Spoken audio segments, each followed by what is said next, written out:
Hey everyone, and welcome back to my channel. Today we're going to be chasing the last lunar eclipse until the year 2025. It's a very exciting night, and it's a little bittersweet because knowing that this isn't going to happen again until March of 2025, you definitely don't want to miss it, and you want to make sure that everything goes according to plan because, being an astrophotographer and a landscape photographer, these are the moments that are just really exciting. Things just lining up, clear sky, good conditions, and of course, having all your gear ready and just getting out there and enjoying another eclipse. So tonight is the night. It's going to be happening in the middle of the night, and it is definitely one of these things where, I had to kind of contemplate if I really wanted to go and do this.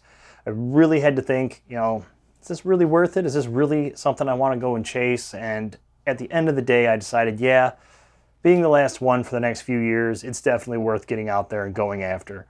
Now, side note, there will be partial lunar eclipses between now and then, but a full lunar eclipse will not happen again until 2025. So if you guys didn't see it or missed it or whatever the case may have been, don't worry.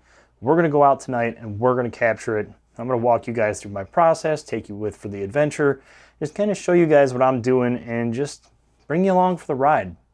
So all day and most of this evening, I've kind of just been going through my gear and picking through what I absolutely need and kind of putting everything that I don't need aside. So I want to go into this and just lightweight pack. I don't want to bring a bunch of stuff. I just want to bring the essential things. And in going through everything, I've kind of put all my gear together. I've got my batteries, dew heaters, tripods, shutter remote, all that common stuff that you would expect someone to have if they're going to go out and take pictures. But there are two specific items that I wanted to go over before we got out there because I think they're very important pieces of this equation, and the first time that I've actually used either of them on this channel. So I just wanted to take a moment to kind of introduce these. The first is this here. This is a Astro modified Nikon Z6 II. It has the H alpha modification, which basically just makes it more sensitive to red light. It does an excellent job with nebulosity in the night sky, just pulling those fine details and the faint colors, just all kinds of great stuff. It really does a good job with astrophotography because of that modification. Now, of course, the modification doesn't do anything with the settings, doesn't do anything at all. You still have to understand how to operate the camera properly and do all that good stuff. But the H alpha modification makes it more sensitive to that red light and ultimately pulls a lot of great detail out of nebulosity, star clusters, all kinds of cool stuff. So definitely something to consider if you're very, very interested or very committed to astrophotography. But if not, honestly, the Z6 II that's not Astro modified, which is actually what I'm recording this video on right now, has taken some pretty incredible shots too, and it's not modified at all. It's just a stock camera. So just remember that you don't necessarily need an Astro modified camera unless you're really serious about astrophotography or curious about, astrophotography and wanting to do more with it. So either way, without going too far into modified cameras, this Z6 II has been Astro modified. It is more sensitive to red light, and I'm going to be using this tonight coupled with my 70 to 200, and we're going to be putting it on a star tracker. Now, this is the Ioptron Skyguider Pro, and this will be the first video on my channel where I actually use this. Over the years, I've owned multiple units. I've sold a couple and tested different things. I've messed around with different trackers, and ultimately I always come back to the Skyguider Pro. I just really, really like the build quality.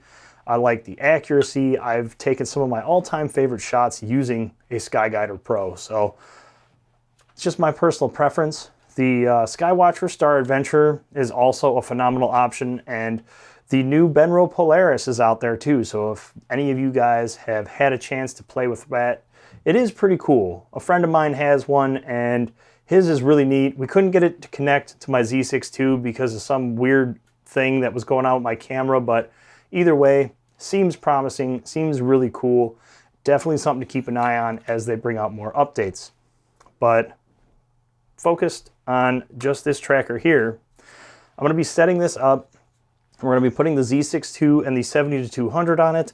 I'm going to be going ahead in the field there and kind of walking you guys through that process. But basically what we're going to do is we're going to set this to lunar tracking mode. And then from there, it's going to go and track the moon as it moves through the night sky and cancel out the rotation of the Earth. And in doing that, it's going to allow me to take exposures at the base ISO on the Z6 II, which is ISO 100, and I'll be able to take those those longer exposures at the base ISO with a higher aperture, say at, f8, maybe even f11, and really be able to pull a lot more detail out of my shots than just trying to snap a photo real quick and, going through it quickly, using a fast shutter speed, trying to chase the light of the moon, or not overexpose the moon, or lose star detail or anything like that. In doing it this way, I can actually go through, set my camera up, take a longer exposure to where the moon isn't just being a giant overexposed ball in the sky, and still get some star detail as well. And I'm going to do a couple different things out there once we get set up, because I want to get really good star detail, but I also want to get really good moon detail as well. So once we get out there, we'll get everything set up and get this started. But it's about 9 o'clock here. I'm going to go and get all my stuff in my bag, get everything all set up, because I'm going to be getting up at about 2:45, 3 o'clock. So that's almost 6 hours away. And, it's not a lot of sleep.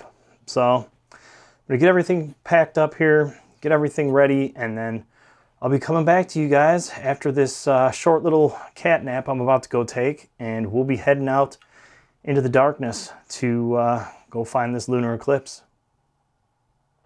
Well guys, I had a bit of a later start than I wanted. I slept in a little bit, overslept I should say, and all in all, I think it's still okay. I ended up getting out here right about 4 o'clock, and that's when, right before the full eclipse started. The full eclipse started at 4:16, and I had everything set up by about 4:15-ish. So I've had the camera set up and taking images since then. I've been doing stacks of 10 images at various settings, just kind of dialing in where I want the shot and where I want the detail in the sky and the moon. Now, my settings have been adjusted a little bit specifically for the moon. Now, last night when I was kind of going over what I was going to be using, we have the Z6 II that's H-alpha modified, and we have the SkyGuider Pro that's all set up here on the high latitude base by Williams Optics. Now, I wanted to include some of the setup in this video, but I woke up a little late, couldn't include everything, and trying to set everything up with this bright light on, I couldn't actually see Polaris, so it kind of became a bit more complicated than I had anticipated for. But I see Orion is actually right over my shoulder here. I'm going to be doing another video about setting up everything and doing winter landscapes and winter astro landscapes with the SkyGuider Pro. It'll honestly probably be the next video, because this time of year I do a lot of winter astro landscapes, and sunset's really early, so it's a really great option to get out of the house and still be doing photography. But without getting too far on a tangent, basically what I've set up here is I've got my timer running. I've got the Z6 II in bulb mode. The timer is controlling the stack. So I have this set to take 10 images at the settings that I've dialed into the camera, which is currently f8, ISO 100, and I'm doing 45-second exposures to try and get a lot of the detail out from around the moon. Now, once this stack is done, I'm actually going to go down to 30 seconds and take another stack of 10, and I'm going to go down to 15 seconds and take another stack of 10, and then that should give me enough latitude in my exposures to really be able to get the detail of the moon and the stars behind it. I did notice that there are some light clouds kind of rolling in and out of the frame here, so hopefully they don't affect it too much, but fingers crossed that there's really no big impact on the end image quality. Now, you'll see these red straps around my lens. These are dew heaters, and what they're doing is they're plugged into a battery pack right back here, and they're just keeping the lens warm so that the lens, the front element, doesn't get dewed up and, you know, cause a bunch of issues with the final exposure. Back probably about 2 months ago, my friend John and I went out to capture the Milky Way, and we didn't set up our dew heaters, and it totally just screwed the whole thing up for us. So lesson learned, run a dew heater just for that extra insurance, especially when the dew point is close to the ambient temperature of the outside air. The SkyGuider Pro, it's all set up running in lunar mode. This is pretty much just set it and forget it. Once you get it all dialed in and get your settings right and you're polar aligned with Polaris, you can just leave that alone. You shouldn't have to adjust that anymore. I have a leveling base on it here because you need to make sure that it is absolutely level when you get it set up and get it dialed in, because as your camera moves across the night sky, if this isn't level, you're going to start getting star trails. You're going to start running into some issues there. So always make sure that your sky tracker, or your star tracker rather, is level, and get it all dialed in. I actually use, I don't know what pocket I put it in, but I actually use a laser pointer that I shine through the back of this here, and when I shine it through, I can use the light coming through the front of the SkyGuider here, the laser light, to get a rough alignment on Polaris, and then I just dial it in with these knobs around the base. Really neat little trick that that I picked up. It's been really good, worked really well for me over, you know, this whole year of doing it so far. But I'm gonna go ahead and continue going through this stack sequence. There is a tree that's a little over here to my right that I'm going to try to line up on and see if I can't get another stack before the eclipse ends. It might work out, it might not. Really, my main goal was just to get out here tonight and get a shot of the eclipse and really come away with just the eclipse photo itself. So as long as I've got that, I mean, I've set out, or accomplished what I set out to accomplish, rather. So I'm gonna go ahead, keep working on these stacks, and I'll show you guys this first image here all by itself of just the moon and the night sky. It actually just finished its stack and it looks really good. So I'm gonna go ahead, I'm gonna keep going through this process, and I'll show you guys that final image here in just a moment.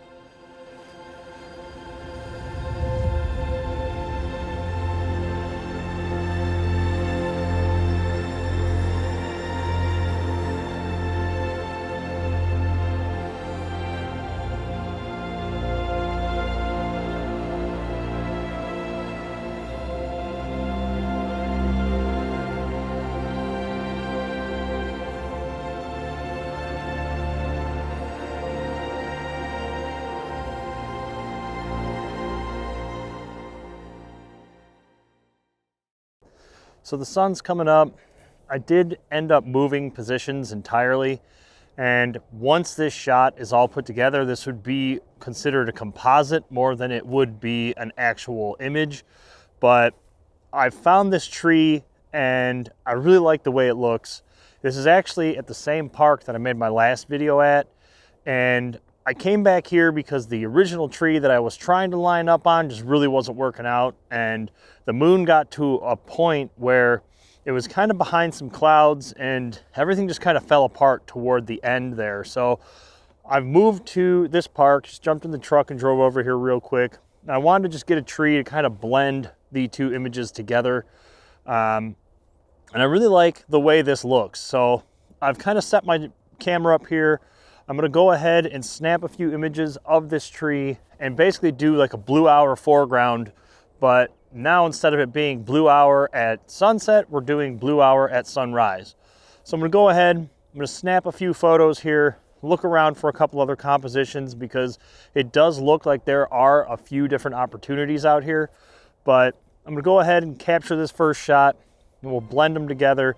I'll show you guys that final result here in a minute, and then we'll kind of walk around a little bit and see if there's anything else out here.